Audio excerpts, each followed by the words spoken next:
By 9.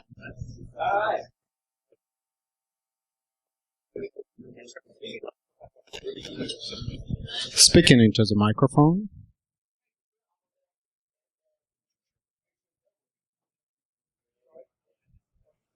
Can I get one more mic check? Another mic check.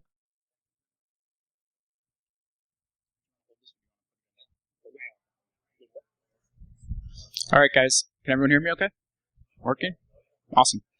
Before we start, I just want to once again say thank you to our sponsors. They're right there. Take a look. They've been very helpful in this whole thing. Also want to remind everyone to take the feedback, fill the feedback forms out. There's one on the schedule website, and there's also one on your ticket in your email. So please do that. That'll help us improve this for next year. So I'd like to introduce Andrey and Matan to talk about, let's see, scan Pwn Next. Thanks. Hi, guys. So, welcome everybody, and good afternoon. We are going to, as we said, discuss service accounts in Windows networks. So if everybody is here, we'll just get started.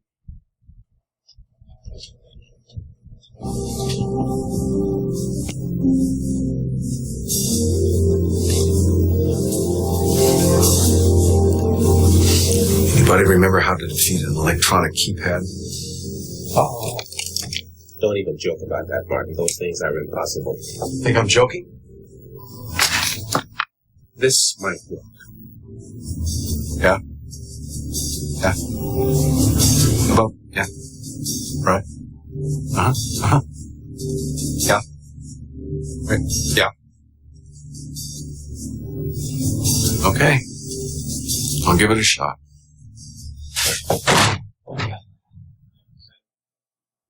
A classic, right? Sneakers. Everybody here? You're at B-side, so I guess everybody remembers that one. Yeah.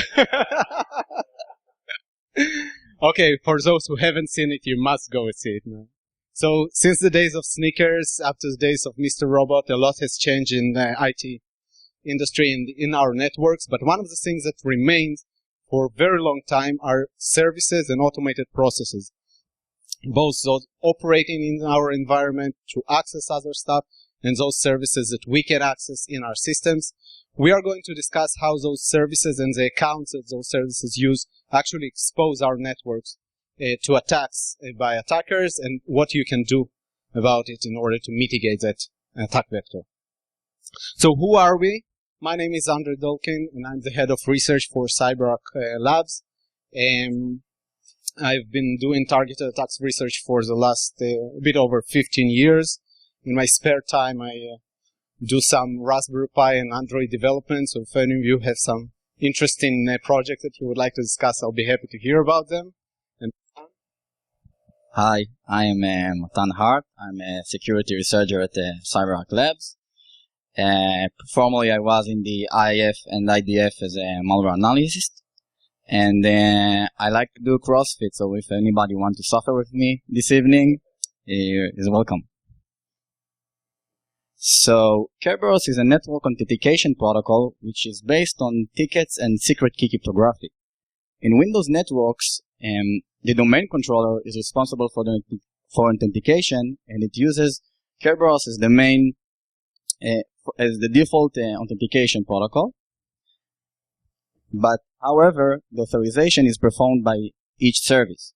So how does the service know who to authorize? So Microsoft extended the HERBEROS protocol to include additional authorization data, also known as PAC, which include information from the Active Directory, such as group memberships, authentication silos, login hours, etc.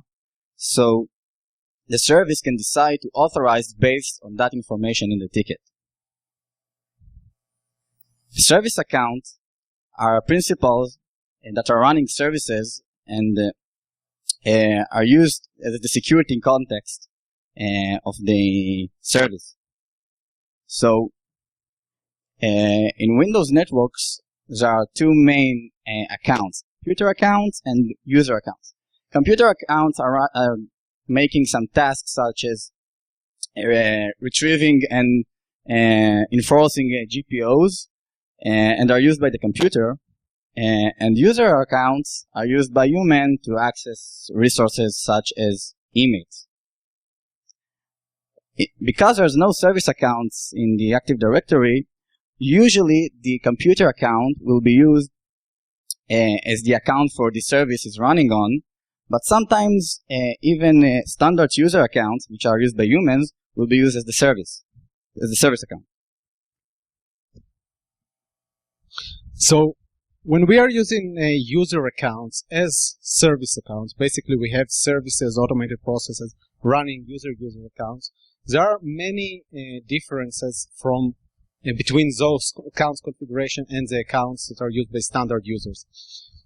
Probably the most relevant one is the fact that the password policies for those accounts will be different. So if our standard users are changing their password every 90 days, it is very often that for accounts that are used for services, their passwords are set to never expire, for example, and the password complexity can be different.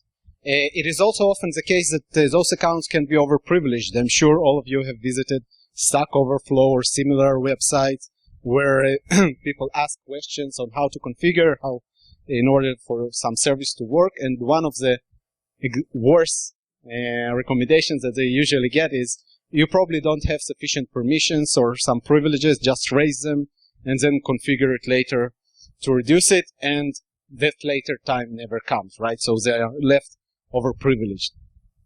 There are issues with delegation. We are not going to go into that, but usually service accounts have some ways to delegate privileges of others. And in general, those service accounts expose larger attack surface. When we talk about attack surface, basically we mean that attackers have more ways to exploit them than standard user accounts. For example, we said that this account is running a service, so perhaps that service has some vulnerabilities that an attacker can exploit. And then hijack the credentials. We say that the service is potentially running on multiple machines, and if an attacker can get to any of them, they might be able to hijack the credentials of that service, as opposed to human users who are just using one machine, right? So there are differences here. And in general, when we discuss services, we discuss two types. Now, the terminology here is our own, so, but it makes it easy to distinguish between those services that are using accounts in order to go out into the network, in order to access other network resources, and we have services that are listening for incoming informations that we are going to call them the in services. They will usually have associated SPNs. So we will start with the out services, basically those services that are going, or automated processes that are going out into the network. And we will start by looking into an attack, a breach that happened about a year ago at a major US retailer, where an attacker, they were able to hijack the credentials of a single traveling salesperson of that organization. As an anecdote, the IT personnel of that organization said that that guy had his password on a sticky note on his laptop, so it wasn't such a sophisticated hack. But all the attacker got was a way into the Citrix portal of that organization. Now, from that Citrix portal, the attackers were able to find machines in the network, and on those machines, the attackers found multiple VB scripts configured to operate inside the network, conduct various tasks, all of them configured to use a domain admin account. Okay? So people here know that this is problematic. And what the attackers did with that is they used those credentials in order to get to the point of sales, over 6,000 point of sale devices where they installed the malware and stole lots and lots of credit card info from. So that single account configured in those VB scripts was highly lucrative for the attackers. Good morning, gentlemen. Please be seated. I see we're still dressing in the dark, Eugene. Once again, don't call me Eugene. Our recent unknown intruder penetrated using a super user account, giving him access to our whole system. Precisely what you're paid to prevent. Someone didn't bother reading my carefully prepared memo on commonly used passwords. Now then, as I so meticulously pointed out, the four most used passwords are love, sex, secret, and God. So, would Your Holiness care to change her password? Okay, this movie is recognized, right?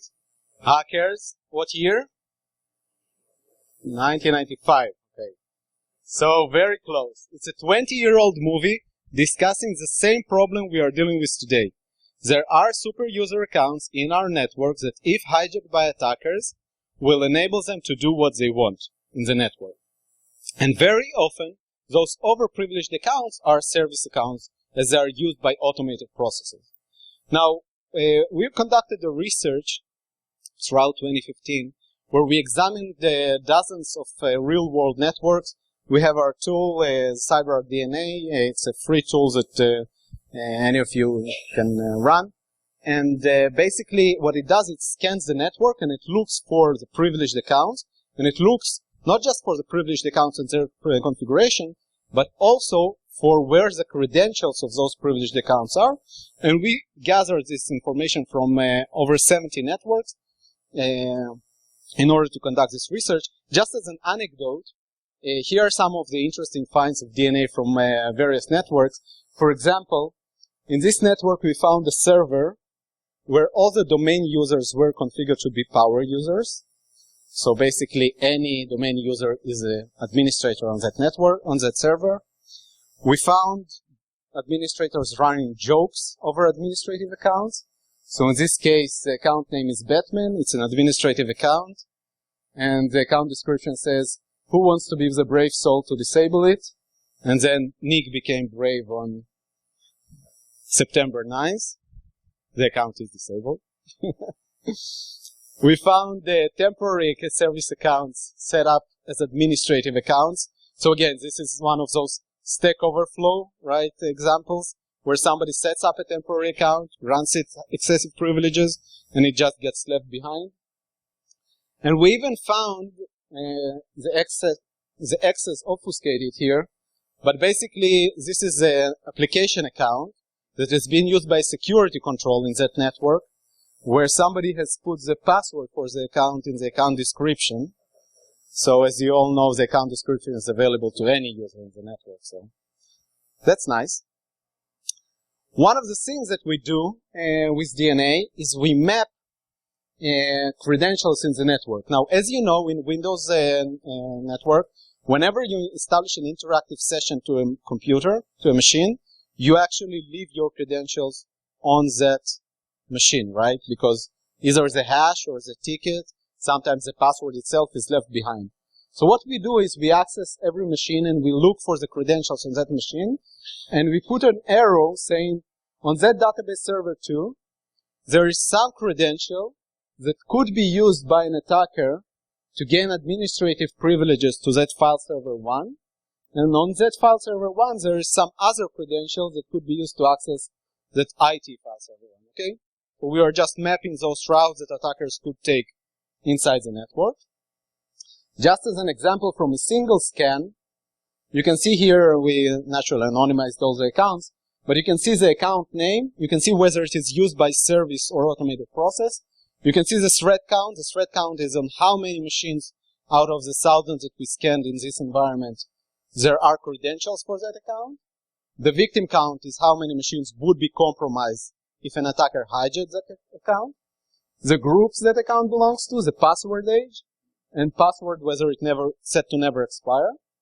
And you can see, for example, this account 18, you can't see because it's red and the sun is against us. But it's a service account that is present on over 300 machines. The credentials of it are present on over 300 machines. They can be used by an attacker to compromise over 1,000 machines in the network. The password age, again, so you can see here, is over 5,000 days old. 5,000, okay? And the password is naturally set to never expire. So this single account, whose credentials are present on over a third of the machines, can be used to compromise the entire network. And what we do is we created this metric, and we split all the networks that we examined into one of three groups: the low risk, the medium risk, and the high risk.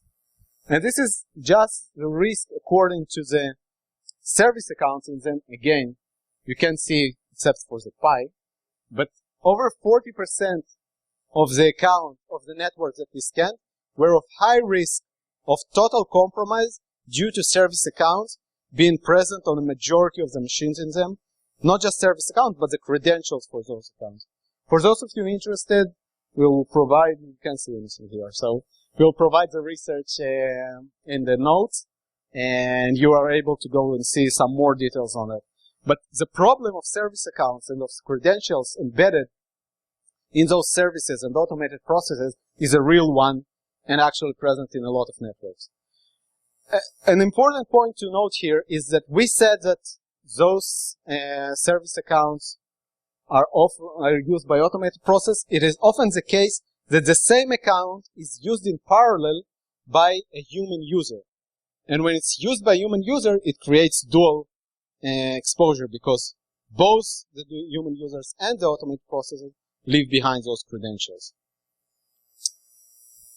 So we've covered the out service accounts, basically all those accounts that are used by automated processes operating in the network.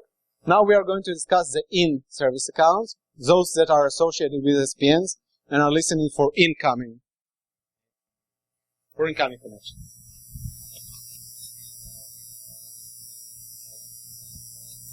So SPN, service principal name, is basically what represents in services, like Andrey said, in the domain. So those are contain the service type, the host name, and sometimes the port the service is listening on. So actually, when you RDP between two computers, you actually request access to the terminal services on that computer. So if you have a shared printer, you actually request access to the file and printer service on that print server. So in other words, you basically request access to the SPN, which represent that service when you need access to something. If you have a SharePoint, you actually request access to the web service. And if this SharePoint uses a backend database, the SharePoint actually need to request access to that database also. So we have a lot of SPNs in the network, and all of those SPNs are registered in the Active Directory, and are easily discoverable using built-in Microsoft tools. So how it works? The client authenticates to the domain and requests access to a service, right? So the domain controller will issue a ticket or TGS for that service, which will be signed and encrypted using a secret which is only known by the domain controller and the service. So when the user gets this ticket, he cannot read or tamper that ticket, and when it's represented to the service can decrypt it using the secret and authorize the user based on the information on the ticket. So that secret I'm talking about is actually the service account password hash. So when you join a computer to the domain, it automatically creates an SPN to that machine. When you create a new Microsoft SQL instance with the domain admin credentials, it will also create automatically an SPN using this domain admin, running on this domain admin.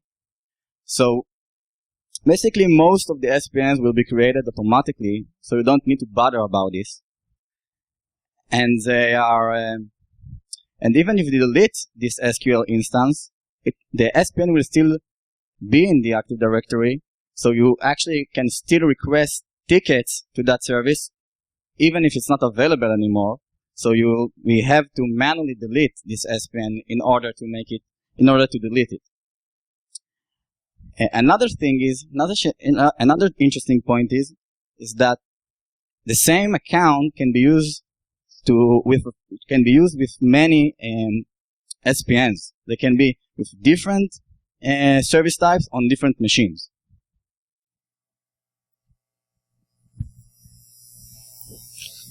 So, as Matan said, most of the SPNs will be created automatically and will use the computer accounts, but some of them will be using user accounts.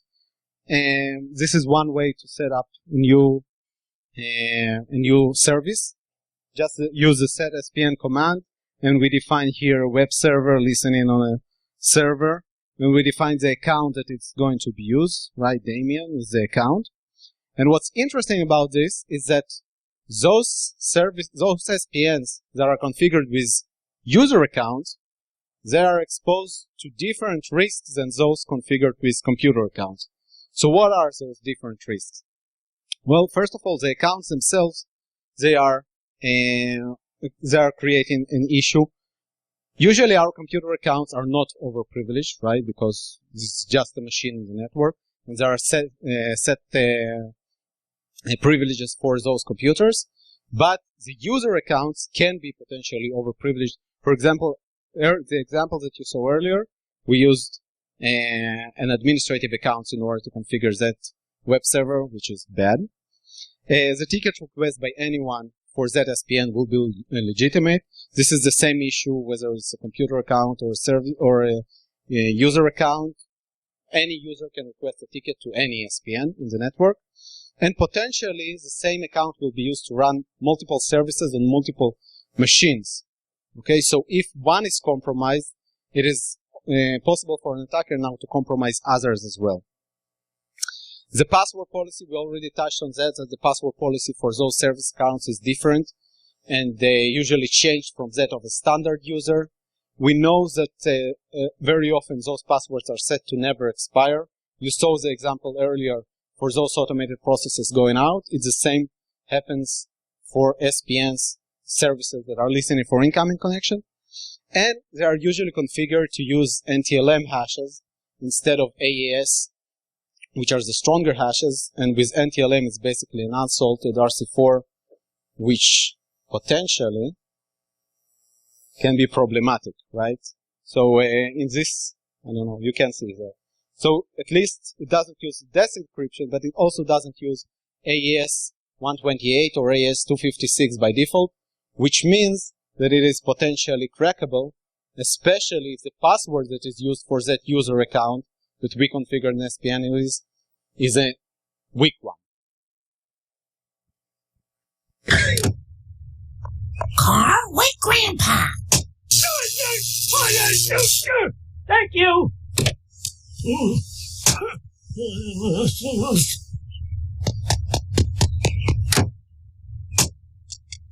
Bart, what are you doing? Disable auto drive. Enter password. Foolish boy. You'll never guess Elon Musk's master password. Musk rules with a Z. Password verified. Manual control enabled. Okay, so if the password is an easy one, we can crack and break it. And this is what we are going to demonstrate now.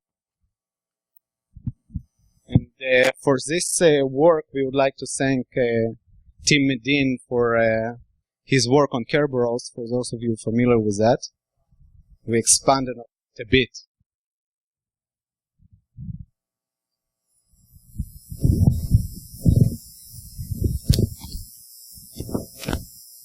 So basically, we have created a script which is available on GitHub, which requests a HERBEROS ticket for a given SPN.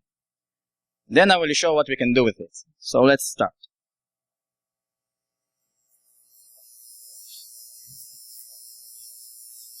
So I'll request a ticket for the SPN we manually created earlier.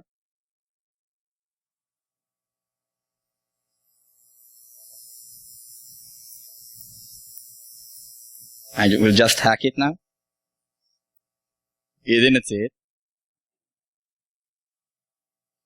Okay, so as you can see, I now have a ticket. I have a ticket for the web service we just created under the Damian user account. And the ticket is encrypted using RC4, and you barely see the encrypted part of the ticket. So why does it help me?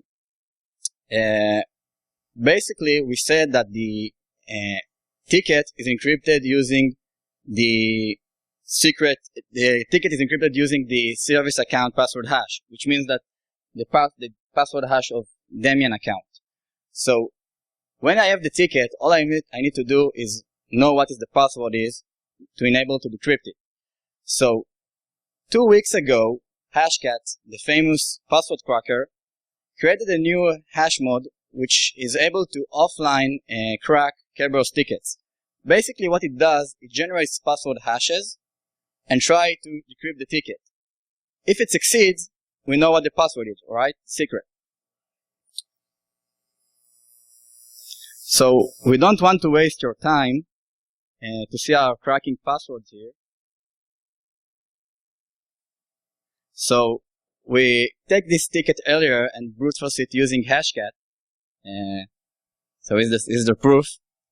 And Hashcat, using a standard graphics card, will take about 10 hours to crack 7 letters alphanumeric password, which is the Windows domain policy. So here we crack the password.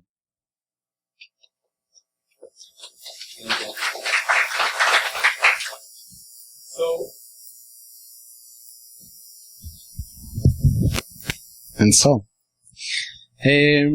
Okay, so we have a service account password. What can we do with it? Naturally, the first thing that we are going to do is to impersonate that service. After all, if it's a standard user account in the network, then we can log on with it. We can access network resources and use whatever privileges are granted to that service account in order to operate inside the network. Okay, impersonation.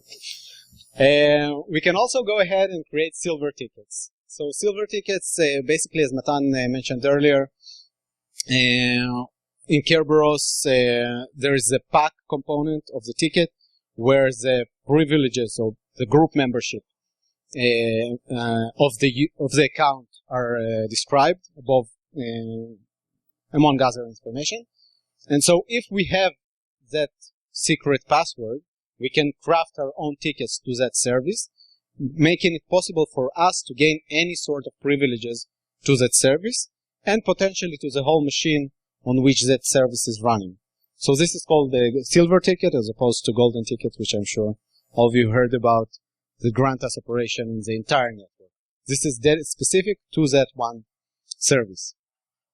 And there are some other stuff that we are still researching, so you can follow our work, and I hope in the next few months we'll be able to provide some new stuff. Let's try to see all the ways that we've discussed up until now for an attacker to gain credentials in the network. So users, whenever they connect to machines in the network and have interactive sessions, leave behind credentials that an attacker can steal. Services, again, or automated processes, when they connect to machines in the network, leave behind credentials that an attacker who compromises that machine can steal more. We have the services themselves that are using credentials. So on the machine from which that automated process connects, there are credentials, such as those credentials in the in that breach example that I discussed, where those credentials were embedded in the VB scripts, and also those 300 machines that we showed earlier, which have those credentials embedded in them. And we have services with SPNs, so an attacker can request tickets to those services and break them in order to retrieve their password and their credentials. So it's mainly a question of whether the attacker is able to discover those SPNs, those services that are configured with user accounts and could potentially be lucrative for exploitation. And for that, we have another script.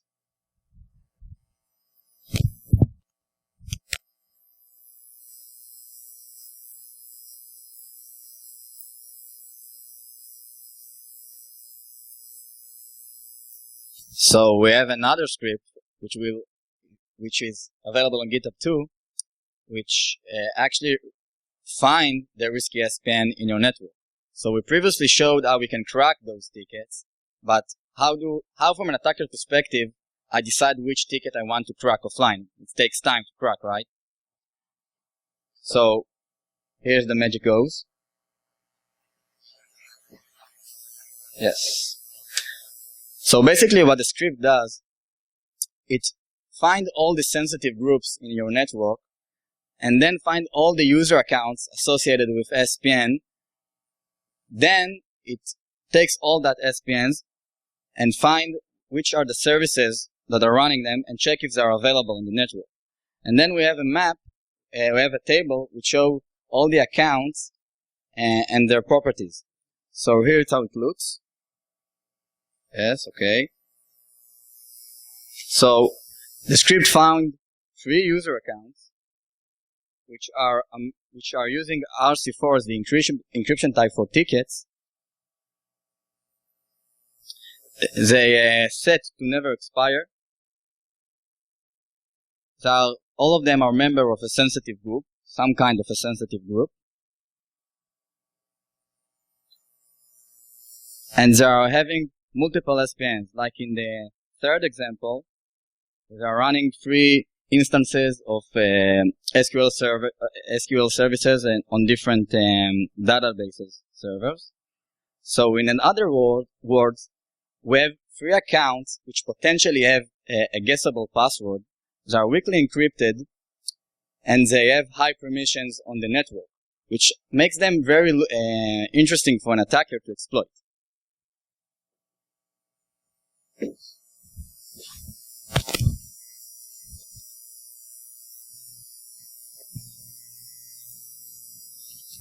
Okay, so now you can find all those SPNs in your network that can be abused. What can you do about it and about the surface created, the attack surface created by those service accounts? Well, first of all, delete all those unused SPNs and disable all those used accounts. It's a very basic technique that is often overlooked. So just look at them and make sure that you don't have anything that you don't need in your network. You should avoid dual accounts. Dual accounts are those accounts that are used by both human users and services, and there shouldn't be any such accounts. You should create dedicated granular accounts for every service that is running your network, and they shouldn't use any actual human user account. You should change the encryption types used by those accounts to AES, as those are much more difficult to break than the RC4, unsalted RC4 used for NTLM hashes. And you should employ the least privilege approach. In this specific case, usually means switching to computer accounts when possible, switching to local accounts. Many services are running with excessive privileges or with domain accounts when they could run just fine with local accounts.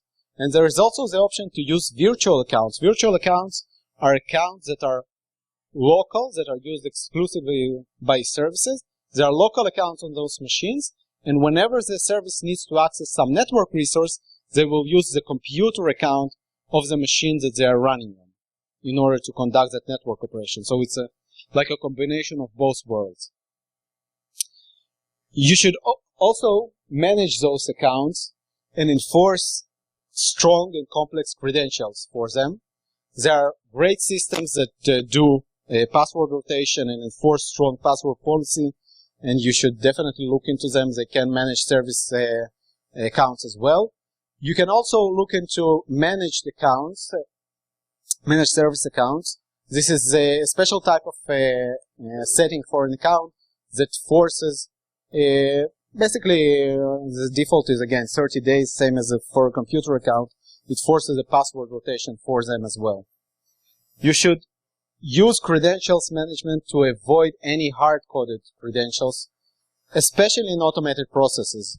Almost in every network that we looked into, there are hard-coded credentials, either hard-coded in automated processes themselves, in scripts, in config files next to the service or the process. So just replace all of them with a call to a central system that will provide those credentials on demand, or with a central system that will manage, at least for those legacy scripts where you can't remove the hard-coded credentials, that will at least be able to manage them. And you should monitor the use of service accounts. As we said, many of those service accounts can be overprivileged, and if you deploy some monitoring in your network, this is one of the areas to focus on. Now, I'm sure many of you have heard about behavior analytics, user behavior analytics. They are dealing with building profiles and detecting anomalies against those profiles. So service accounts is a very interesting thing to look into. What our research showed that they are somewhat challenging to use analytics on, and also they become doubly challenging when you are using dual accounts. So if the same account is used both by a human user and by an automated process, the profile becomes very problematic and challenging to address. So to sum the whole thing up that we've discussed up until now, service accounts and the services in general are prevalent in our networks. They're both used to connect to other resources as automated processes and those listening for incoming connections. Their accounts are often overlooked, and you need to know where they are and what their parameters are. You can use our tools, you can use our tool, or you can use our tool, either our tools or our tools, whatever you want to use. But you can look for the credentials that they leave behind, or you can use the script that Matan showed earlier. It's available on GitHub in order to look for the risky SPNs in your environment. And you should manage them. This is the most important part.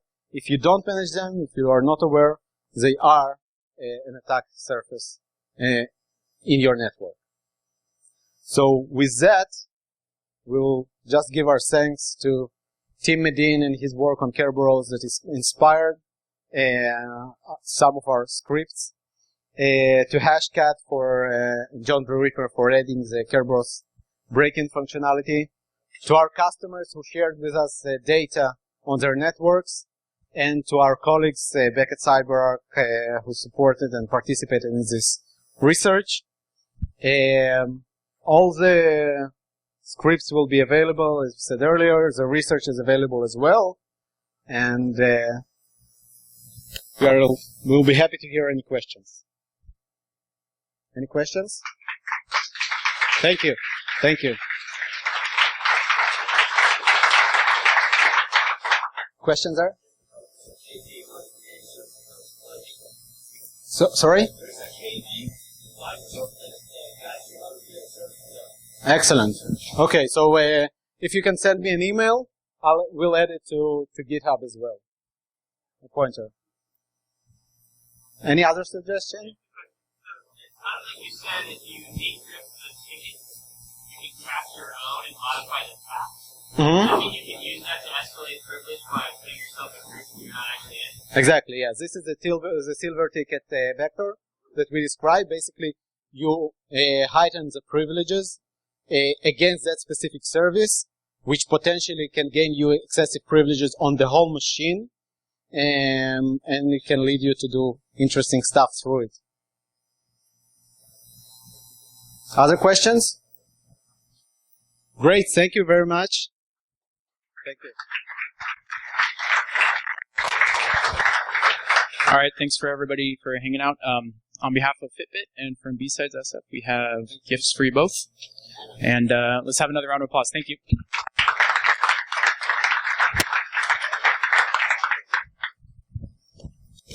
It's really awesome. I know.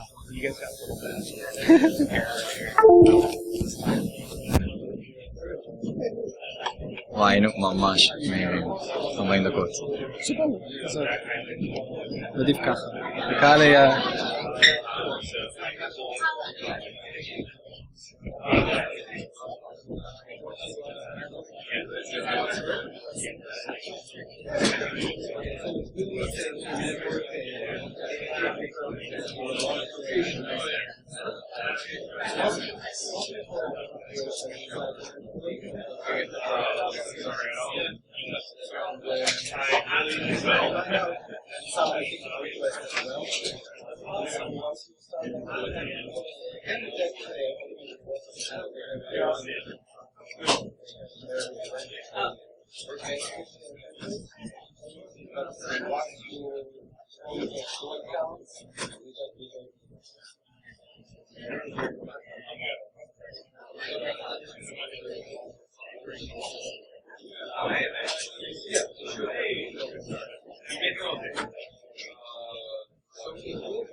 Should work. Yes, that'll do it. Okay.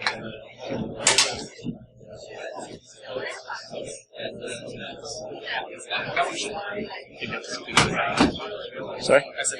Yeah.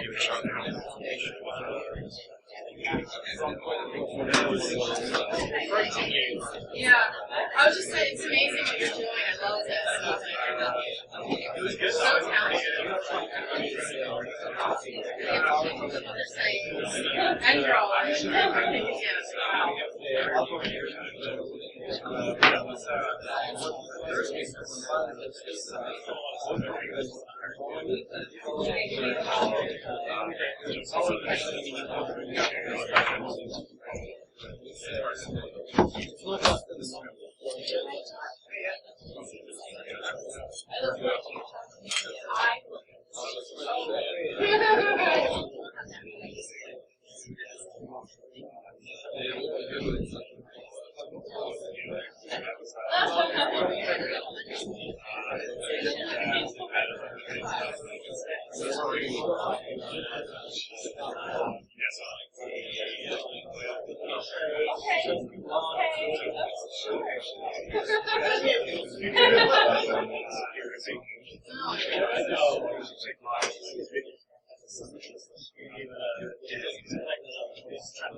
I know.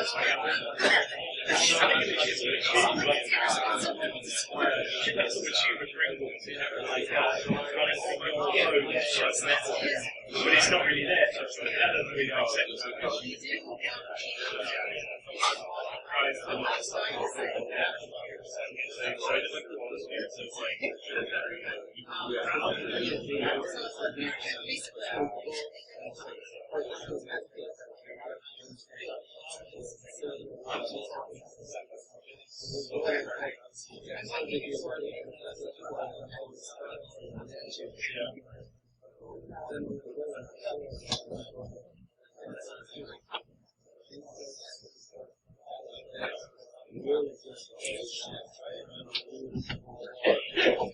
Is that coming through? Yep.